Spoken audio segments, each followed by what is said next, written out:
Caros amigos, como sempre, sejam muito bem-vindos ao Ateliê Canroyan. No vídeo de hoje eu vou responder um caro amigo que enviou uma pergunta sobre peça, concerto, né? Obra. Concerto não aqui com C de orquestra, mas concerto com S. Na verdade, depois eu explico esse respeito. Concerto, né, de obra, não de concerto de violino, né? Concerto de obra sinfônica, tá? Um é com S e outro é com C. Enfim, e ele me perguntou a esse respeito, falou: Felipe, você foi músico profissional por muitos anos, você atuou nas grandes orquestras, como se monta uma obra musical? E aqui eu separei para vocês 7 questões para vocês aprenderem a estudar uma peça musical, tá? Então eu vou explicar aqui para vocês como montar uma peça. Embora nosso canal seja de luteria, eu acho que é um conhecimento que vai ajudar vocês, porque a luteria ela não está dissociada. A primeira coisa que eu vou explicar mais adiante é que assim, é um hábito do nosso sistema de estudo ficar isolando as coisas em pequenas caixinhas. Não, isso aqui é disso, isso aqui é disso. Mas na verdade o conhecimento ele não é isolado, já é pelo contrário, ele é integrado. As artes se integram, né? E na verdade não existe essa separação tola entre arte e ciência. Isso, os teóricos para ensinar separam para ficar mais fácil do aluno entender, mas é tudo integrado, tá bom? Então, primeira questão para você estudar uma obra, para você estudar uma peça, é conhecer a história, né? Conhecer o período, isso é muito importante. Por exemplo, a gente tem na história da música diversos períodos. A música erudita, que é aqui, por exemplo, eu mais ouço, é a música que a gente toca na igreja, música erudita, né? Ela é uma música que os últimos 4 períodos, Renascença, Barroco, Classicismo e Romantismo, são muito representativos. Então, você precisa conhecer estes períodos e como se executava em cada um, para você saber em que período a sua obra está. Tá? Quem fez a pergunta. Claro que isso não é do dia para a noite, você vai se aprofundando com o passar dos anos. É uma trajetória. Eu achava assim muito interessante quando eu dava aula de violoncelo particular, chegava alguns alunos assim, né, que você via notoriamente que não gostavam muito de estudar. Ah, não, para mim tá bom tocar igual só você assim e já tá legal. Então, a gente via que assim, a pessoa não tinha muita noção do que falava. Falava, ó, para você tocar igual eu, é possível? Espero que você toque mais. Mas vão anos e anos de estudo. É uma trajetória, sabe? Então você não chega para um cirurgião e fala, só quero fazer igual você, é simples. Não, é uma trajetória. Então você vai entender o período ali, né, daquela composição, e você vai estudar também a história daquela peça. Isso é muito importante. Por exemplo, vou citar aqui Dvorak, ele compôs o famoso concerto para violoncelo e orquestra, opus 104, se eu não estiver enganado agora, né, em si menor, que é a minha versão predileta, com Rostropovich, tem 3 movimentos, e o concerto tem uma direção, você vê ele caminhando, e no final do 3º movimento, ele coloca um violino solando junto com o violoncelo. Para quem não sabe, concerto, sempre você vai ter um músico solando. Concerto para violoncelo e orquestra, violoncelo solando. Para violino e orquestra, violino solando. E assim por diante, pode ter para qualquer instrumento, né? E ele coloca um solo de violino junto no concerto do violoncelo. E o concerto acaba num clima mais escuro. Por quê? Porque o Dvorak estava nos Estados Unidos, ele era da Tchecoslováquia e ele recebeu uma notícia que uma pessoa que ele gostava muito morreu, né? E aí ele tinha escrito na época uma obra para essa pessoa e aí ele colocou ali aquela obra que ele escreveu junto no concerto. Então é um texto fúnebre. Quando você vai executar, você precisa saber disso para você aplicar corretamente a história. Entenderam? Então, toda obra tem uma história, então você precisa conhecer a história daquela obra. Isso é muito importante, porque aí você vai conseguir interpretar dentro daquela história. Então, como estudar uma peça? Quem perguntou a primeira coisa é essa, conhecendo o período e conhecendo a história. Tá?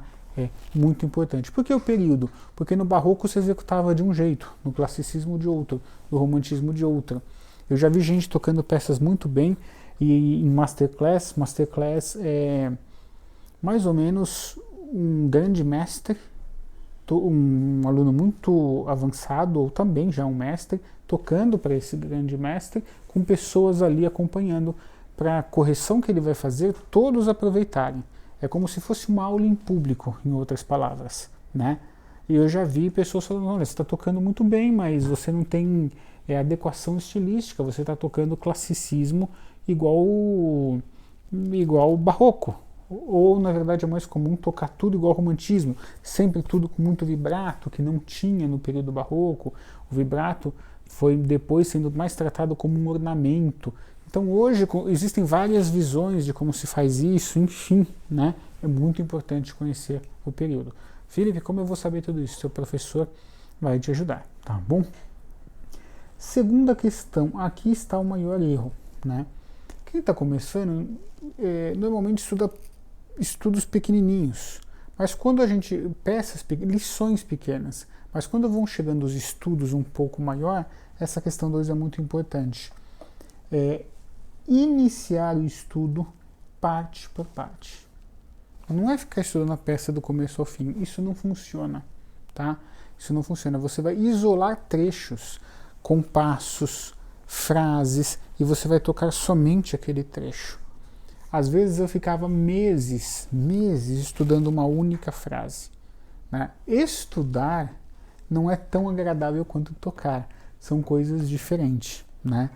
São coisas diferentes, não tem jeito. Estudar é uma tarefa que você tem que estar ali. É muito gostoso falar um outro idioma, é muito bom. Mas estudar, ficar repetindo pronúncia, não é tão agradável assim. Talvez algumas pessoas gostem, mas não é tão agradável assim. Então você vai isolar a peça. Você vai, não, eu vou estudar aqui primeiro, vou ficar só nessa frase, vou trabalhar esta frase até ela sair muito boa, tá? Isso é muito importante. Aí dentro disso vem a questão 3. Estudar nota por nota. Você tem ali, por exemplo, vamos continuar nesse concerto para violoncelo e orquestra. Tan, tararam, tan, tararam. Você não vai estudar assim. Jamais vai funcionar. Jamais. Você nunca vai conseguir tocar essa peça.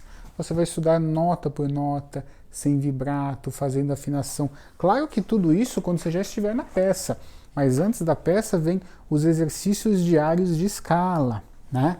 Então você... Aí muita gente, mas eu não vou ter tempo para tudo isso. Estuda o que você pode, né? É igual academia. Se você não pode ir toda semana, vai uma vez por semana, vai 2 vezes por semana, enfim, né?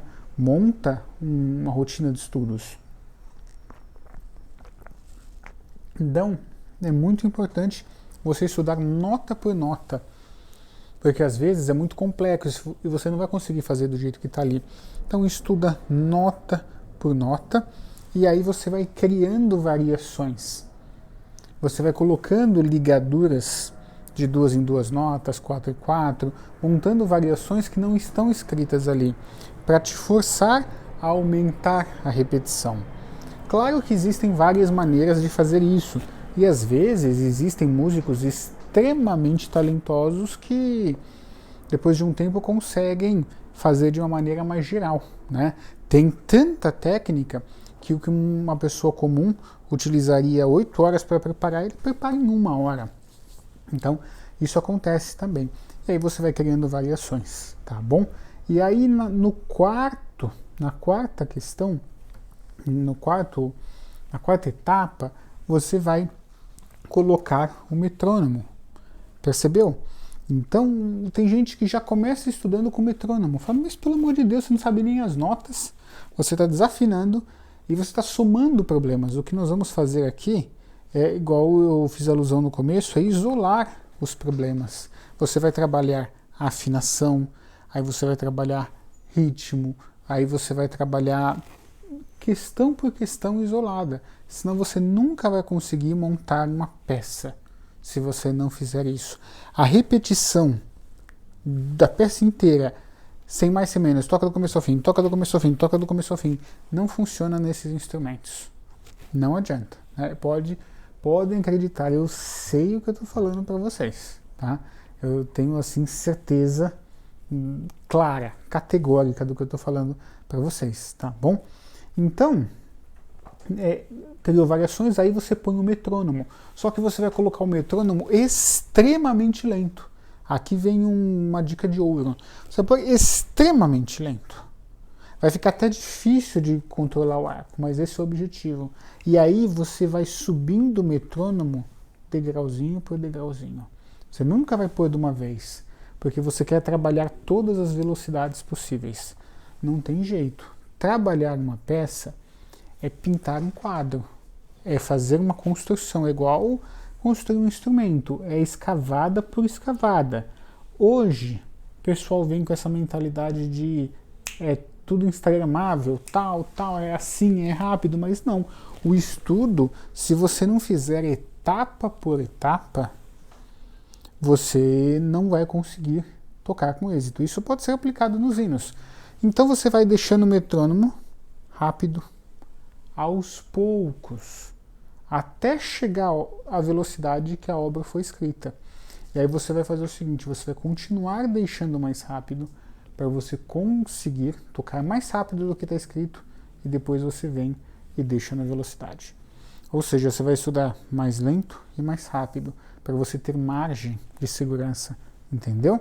Então, quando chegar na velocidade tradicional, eu estou tranquilo. Quem consegue levantar 50 quilos, levanta 20 com facilidade. Entenderam a filosofia do estudo? Isso tudo o professor de vocês tem que instruir vocês. Quem é instrutor tem que ensinar isso para os seus alunos. Tem que ensinar para os alunos, para os pais, para as crianças, que o instrumento precisa ser ajustado. Eu vejo muita gente, às vezes eu falo com o instrutor, na minha região ninguém tem condições. Como você sabe que ninguém tem condições? Não é que não tem condições, é que não é uma prioridade em muitos dos casos, é claro. Existe exceção em todas as regras. Então, às vezes eu recebo aqui, no ateliê, pais, e é sempre porque o instrumento já quebrou, né? Para aprender assim mesmo, o pai não sabe, o instrutor não explica, né? Porque é que o pessoal não tem condições, tal. Tem sim, porque muitas das vezes vinham aqui, né, e eu vou falar para vocês, né, e acredito que muita gente vai se identificar, vinham aqui pessoas assim, a gente está trazendo um irmãozinho, tal, que é muito humilde, tal, tá bom, vamos ver o que a gente consegue fazer. Aí o celular dele tocava, era mais caro do que o meu. O tênis dele era mais caro do que o meu, tênis de marca, entenderam? Então é que o instrumento não é uma prioridade. E é isso que vocês, como instrutores, como músicos, têm que mudar na cabeça dos seus alunos. Vocês têm que mudar isso na cabeça dos alunos. Explicar a importância. Porque eu, ao longo de um pequeno atendimento, não consigo transformar a cabeça dos pais, né? Mas sim, vocês que estão sempre com os alunos, tá bom? E aí, depois dessa quarta etapa, você estava fazendo trecho por trecho. E aí você, na quinta etapa, vai iniciar a obra por inteiro. E vai começar a tocar a obra inteira. Tá? Só nessa etapa. Eu sei, a vontade é de sair tocando tudo, mas não é assim. Existe uma trajetória, tá? Existe uma trajetória. E aí, na sexta etapa, você vai tocar com orquestra ou com piano, o piano fazendo uma redução para orquestra. Viram como tem etapa para tudo? Você vai estudando. Você coloca os móveis da sua casa num terreno baldio? Não. Primeiro você constrói a casa e depois você coloca os móveis. Certo? Então é assim que funciona. Você, mas eu quero tocar com orquestra. Tudo bem, é só estudar com orquestra. Entendeu? Às vezes eu quero tocar com orquestra, mas eu não estou em condições. Então você tem que ir evoluindo, tá bom? E aí, na sétima etapa, você vai definir a interpretação. Ou sozinho, ou com a ajuda do professor, você vai definir que interpretação você vai utilizar, tá bom? Essas questões podem ser alteradas, um pouco daqui, um pouco dali, mas a essência é essa. Existe uma questão muito interessante. Quando você constrói uma peça, um concerto, ou até um hino muito bem tocado, você às vezes fica muito tempo sem tocar. Depois que você fez todas essas etapas e volta, você vê que a peça vai estar mais madura. Ela vai criando mais maturidade. É interessante isso. Não é uma coisa científica, né? É uma coisa que a gente sente artística. Aí eu falo isso muita gente, eu não estou percebendo a diferença, mais uma vez, né? Você tem que aprimorar a sua percepção. Você tem que aprimorar a sua percepção. Se você não aprimorar a sua percepção, você não vai conseguir observar, tá bom? Bom, espero que tenham gostado desse conteúdo que a gente preparou para vocês. Recapitulando, podem nos enviar instrumentos para ajuste de onde estiverem, é só entrar em contato pelo WhatsApp, tá bom? Vejo vocês no próximo vídeo. Até!